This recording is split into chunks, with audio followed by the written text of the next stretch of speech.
दिवाली का त्योहार आने वाला था और पूरे शहर में उत्साह की लहर थी। रमेश, जो कि एक छोटे से कस्बे का रहने वाला था, भी इस दिवाली पर बड़ा धमाका करने की सोच रहा था। नहीं, यहाँ बात पटाखों की नहीं हो रही। रमेश पेशे से एक हास्य कलाकार था और इस साल उसने सोचा कि क्यों न दिवाली के मौके पर एक लाइव शो करके सबको हंसी का तोहफा दिया जाए।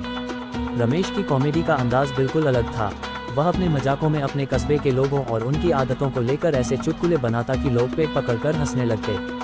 खासकर उसके दोस्त पिंटू, जो हर दिवाली पर कुछ न कुछ गड़बड़ करता ही था। उसकी कहानियां बहुत लोकप्रिय थीं। इस बार दिवाली पर रमेश का शो कस्बे के सबसे बड़े मैदान में होने वाला था।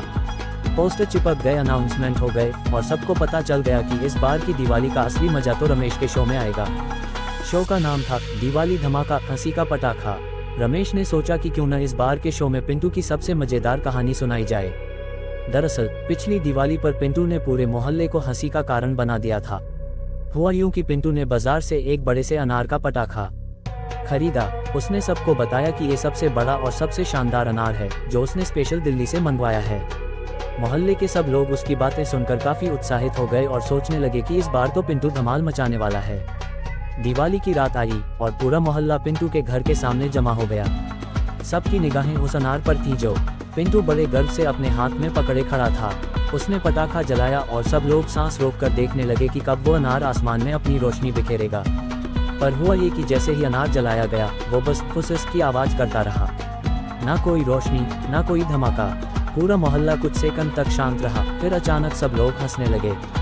पिंटू का चेहरा ऐसा बना हुआ था मानो उसने कोई बड़ा राज खो दिया हो। रमेश ने इस कहानी को इस तरह से सुनाया कि लोग हंस हंसकर लोटपोट हो गए। उसने पिंटू की भावनाएं और उसकी निराशा को इतने मजेदार ढंग से पेश किया कि दर्शक अपनी कुर्सियों पर बैठ नहीं पाए। भाई साहब, पिंटू की दिवाली तो पटाखा फुस होने से पहले ही फुस हो गई, रमेश ने कहा और हंसी का एक और दौर चला। शो खत्म होने के बाद पिंटू ने रमेश से कहा, देख भाई, तुझे मेरे ऊपर मजाक करने में बड़ा मजा आता है, लेकिन इस बार तो मैंने कुछ नहीं किया। रमेश हंसते हुए बोला, यही तो खास बात है पिंटू, तू कुछ करे या ना करे, तू हंसी का कारण तो बना ही रहता है। अगले दिन पिंटू ने अपनी तरफ से भी तैयारी कर ली। उसने रमेश को अपने घर बुलाया और कहा, अब तेरी बारी है हंसने की। पिंटू ने रमेश को एक बड़ा सा पटाखा थमाया और कहा, इस बार इसे तू फोड़ और देख, ये भी दिल्ली से आया है, स्पेशल। रमेश ने डरते हुए पटाखा जलाया और जैसे ही पटाखा फूटा, पूरा घर रंग बिरंगी रोशनी से जगमगा उठा।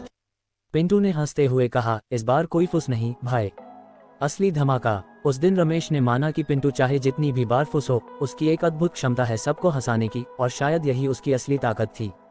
और इस तरह रमेश की दिवाली तो हंसी के ठहाकों के साथ बीत गई, लेकिन पिंटू ने सबको ये सिखा दिया कि चाहे पटाखे फुस हो जाएं या ना हो, असली खुशी तो हंसी और मजे में है। इस साल भी रमेश ने अपने शो में पिंटू की ये कहानी दोहराई और हर बार की तरह इस बार भी सब लोग हंसी से झूम उठे। आखिरकार दिवाली हो या कोई भी त्योहार, असली मजा तो दोस्तों के साथ हंसने हंसाने में ही है।